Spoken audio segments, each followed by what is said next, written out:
Hey everybody.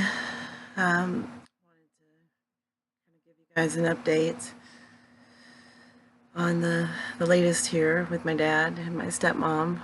Um, so as I mentioned before, my aunt and one of my cousins went up there to see him on Friday, and they only stayed until Sunday for some reason. So I didn't get to really talk at length to any of them until Monday about the situation there and what their take was on everything. And they said that there was no food in the house, and they were, you know, unable to really tell because they weren't there for long.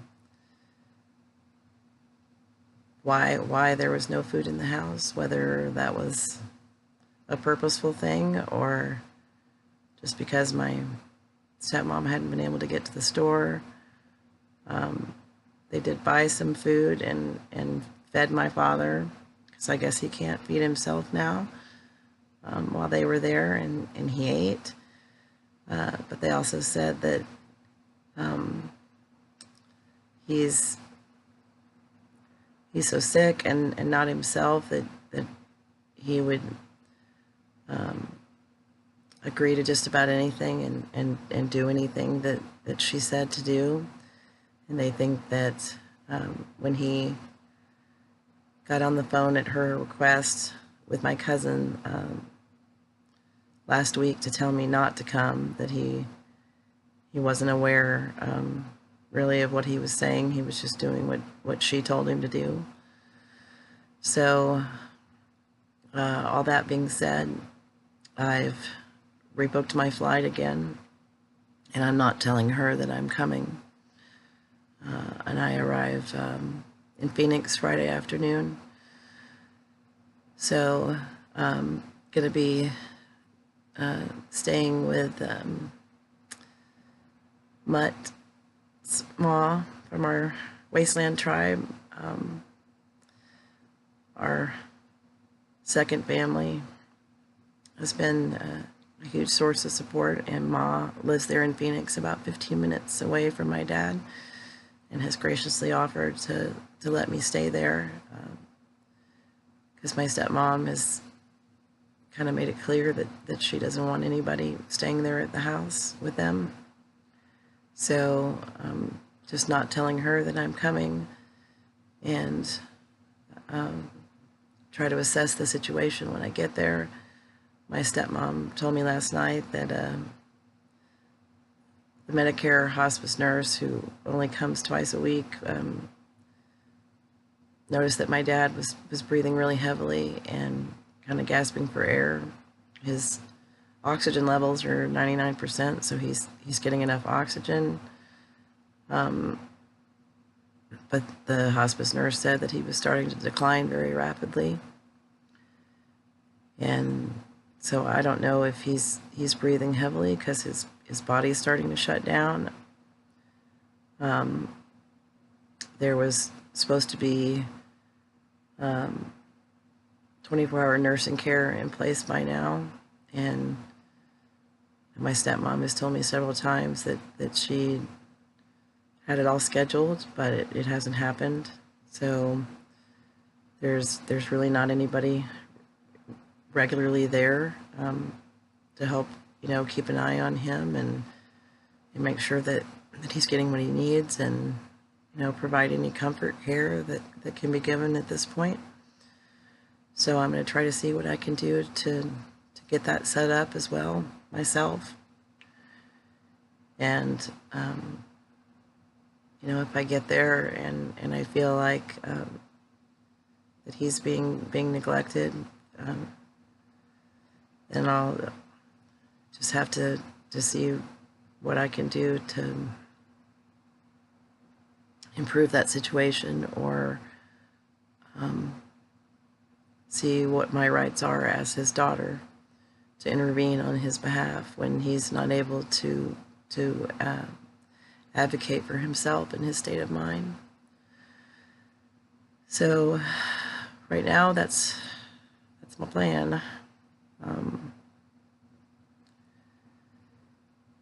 It's been difficult, and I'm trying to manage my stress level because the autoimmune diseases that I have, as many of you know, and as all my patient friends understand that are, also dealing with things like lupus and rheumatoid arthritis, that, extreme stress triggers flare-ups.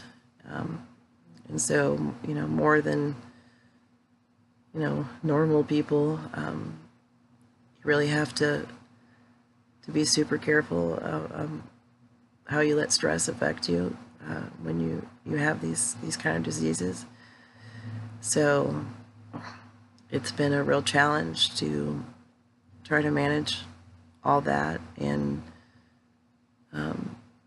keep it together, because having a flare up right now and ending up in bed is just, yeah, I can't go there. So some of my awesome friends, Shine and Bee and Kyle and Cook took me to the beach on Martin Luther King Day. We had a rare sunny weekend, and it was really good to get away for a while and get my mind off of things and soak up some beauty there down by the water and watch the waves come in and try to put some of this in perspective as much as I can. So I'm really grateful to them for the happy distraction, and to everybody else that has called and sent me messages and checked on me and talked to me, listened to me, all of the above. It's really been a great source of strength for me, and I appreciate everyone's love and support, and silly animal videos, and all the tools in the toolbox to help keep me going. So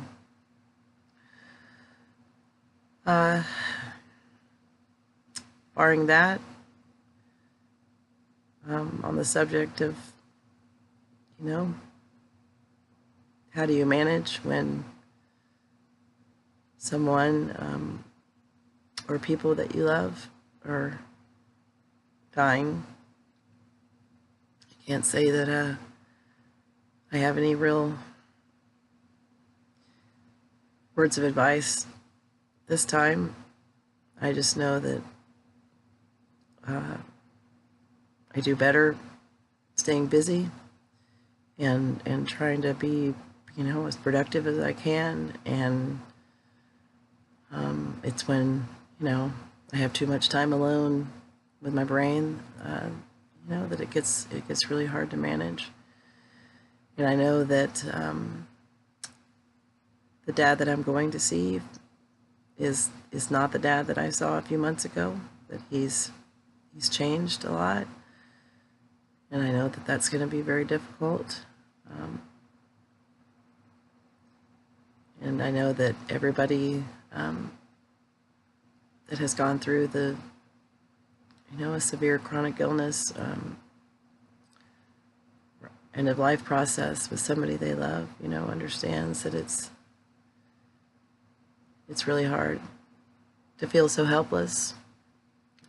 You want to make it better, you can't.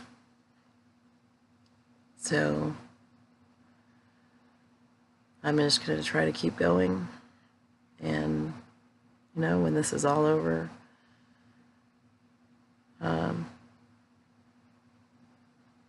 then I could try to deal with everything. So yeah, the Nile is not just a river in Egypt. I don't know if that's the healthiest way to approach all of this or not. I just know that I'm doing whatever I can to cope, and that's all I can do. So I'll keep everybody posted. And yeah, take care of yourselves and take care of each other. Bye for now.